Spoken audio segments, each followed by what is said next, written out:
liquidated damages and unliquidated damages, दोनों का जो मीनिंग है वो बिल्कुल अपोजिट है एक दूसरे के। और कॉन्ट्रैक्ट में आप देखते हो कि उसमें जो फॉर्म ऑफ कॉम्पनसेशन है, जो फॉर्म ऑफ पनिशमेंट है, वो क्या है, कॉम्पनसेशन के फॉर्म में, डैमेजेस के फॉर्म में है, और वो लिक्विडेटेड है। लिक्विडेटेड है तो लिक्विडेटेड क्यों है, और टॉर्ट्स में अनलिक्विडेटेड क्यों होता है? क्योंकि आप कह रहे हो कि उसमें जो कॉम्पनसेशन मिलेगा वो अनलिक्विडेटेड होगा, वो फिक्स नहीं होगा। तो सवाल ये नहीं है कि इसमें मतलब कि ये फिक्स क्यों नहीं होगा, और फिक्स है तो क्यों है।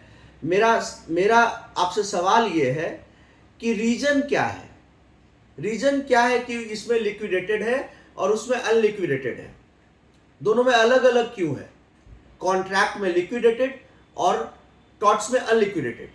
मतलब कि कॉन्ट्रैक्ट में एकदम फिक्स है कि आपको इतना पैसा कॉम्पनसेशन देना पड़ेगा, लेकिन टॉर्ट्स में फिक्स नहीं है। इसी को आज समझेंगे इस वीडियो में, इसी बात पे हम लोग डिस्कशन करेंगे। जैसे मान लो कि ये मोबाइल फोन है और ये मोबाइल फोन की कीमत है 10,000 रुपए। तो अगर ये मोबाइल फोन हम दुकान से लेते हैं, आप खरीदते हो, और ये मोबाइल फोन में कुछ प्रॉब्लम आ जाता है, एक महीने के अंदर इसका सब कुछ काम करना बंद कर देता है, तो जो कंपनी जिससे आपने लिया उसने आपको प्रॉमिस किया था कि साल भर कुछ नहीं होगा, तो उसकी जिम्मेवारी है वो ठीक करके दे, नहीं तो नया फोन दे। तो यहां पर अगर मान लो हमें पूरे पैसे लौटा दो, तो कॉन्ट्रैक्ट में फिक्स है, कॉन्ट्रैक्ट में फिक्स है। हम आपसे समोसे लिए, समोसा सही नहीं था, समोसा जला हुआ था, हम लौटा दिए। जो 10 रुपया कीमत थी आपने मुझे दे दिया। हमने कलम लिया, कलम 10 रुपए की थी, कलम उसमें उसका जो बॉल पेन था वो चल ही नहीं रहा था, तो आपने 10 रुपए मुझे लौटा दिया। फिक्स है, अमाउंट फिक्स है, जितना का था उतना लौटा दिया। लेकिन यही टॉर्ट्स में अनलिक्विडेटेड क्यों हो जाता है? लिक्विडेटेड का मतलब आप सब लोग जानते हो, फिक्स्ड। अनलिक्विडेटेड का not fixed, and it is not say under law of torts it is not capable of being fixed from the very outset. शुरू से आप फिक्स नहीं कर सकते उसको टॉर्ट्स में। इसके पीछे इसके रीजंस आर ऑब्वियस, राइट?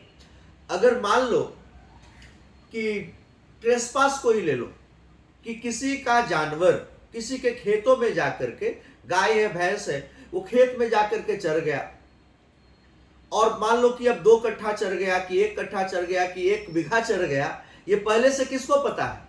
किसी को नहीं पता है। तो आप हमको, मेरी गाय है तो हमको कितना कॉम्पनसेशन देना होगा, that will depend upon the factual situation, कि गाय भैंस कितने की फसल खाई है।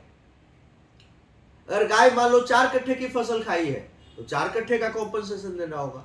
2 कट्ठे का खाया तो 2 कट्ठे का देना होगा। 1 बीघा का खाया तो 1 बीघा का देना होगा। डिफेमेशन को भी ले लो यार, मान लो कि गाली दिया किसी ने, अब 1 गाली दिया, 2 गाली दिया, 4 गाली दिया, 1 10 गाली दिया, 1 घंटा से गाली दे रहा है, 1 4 घंटे से गाली दे रहा है, लगातार गाली ही दिए जा रहा है, तो क्या सबका पनिशमेंट एक हो सकता है? नहीं संभव है, नहीं संभव है। टेक अनदर एग्जाम्पल, आप आज रात में मोटर चला देते हैं और मोटर को बंद करना भूल गए, सारा पानी बह करके बगल वाले गुप्ता जी के मकान में चला गया। अब वो सुबह में उठे तो स्विमिंग पूल में उठे, सारा पानी बह करके उनके पलंग के ऊपर आ गया, नीचे में। तो अब पहले से कैसे आप डिसाइड कर सकते हैं कि कितना कॉम्पनसेशन मिलेगा? गुप्ता जी के घर में 2 फीट पानी गया कि 4 फीट गया कि मतलब 8 फीट गया, इस पर डिपेंड करेगा कि कितने फीट से पानी का लेवल गया है और कितना गुप्ता जी को लॉस हुआ है। जितना लॉस हुआ होगा उतना कॉम्पनसेशन मिलेगा। तो जितना लॉस हुआ है या जितना लॉस होगा, इसको आप पहले से निर्धारित नहीं कर सकते हो, क्योंकि पहले से पता होता तो मोटर ही बंद कर देते, मोटर ही बंद कर देते। नहीं पता था तभी तो ये कांड हुआ। तो जितना लॉस होगा उतना मुझे कॉम्पनसेट करना पड़ेगा। पहले से कहाँ फिक्स है? पहले से बिल्कुल भी फिक्स नहीं है। न्यूसेंस, कोई 1 घंटा रात में लाउड स्पीकर बजाया आपके घर के बगल में, आपको डिस्टर्ब कर दिया, और कोई रातों भर लाउड स्पीकर बजाया, दोनों का पनिशमेंट अलग अलग होगा, दोनों का कॉम्पनसेशन अलग अलग होगा। 1 घंटे का अलग कॉम्पनसेशन होगा, कोई रात भर बजाया है उसका कॉम्पनसेशन अलग होगा। तो अब आप ही बताओ कि आप पहले से फिक्स कर सकते हो? नहीं कर सकते। लेकिन अगर हम आइसक्रीम खा रहे हैं और आइसक्रीम का हमने कवर हटाया तो देखे कि उसके अंदर आइसक्रीम है ही नहीं, तो जितना का आइसक्रीम था भाई उतना दे दो मुझे पैसा। आपने 50 रुपए लिए थे, 50 रुपए दे दो, बात खत्म। कॉन्ट्रैक्ट में फिक्स था, फिक्स था। बात समझ रहे हो आप?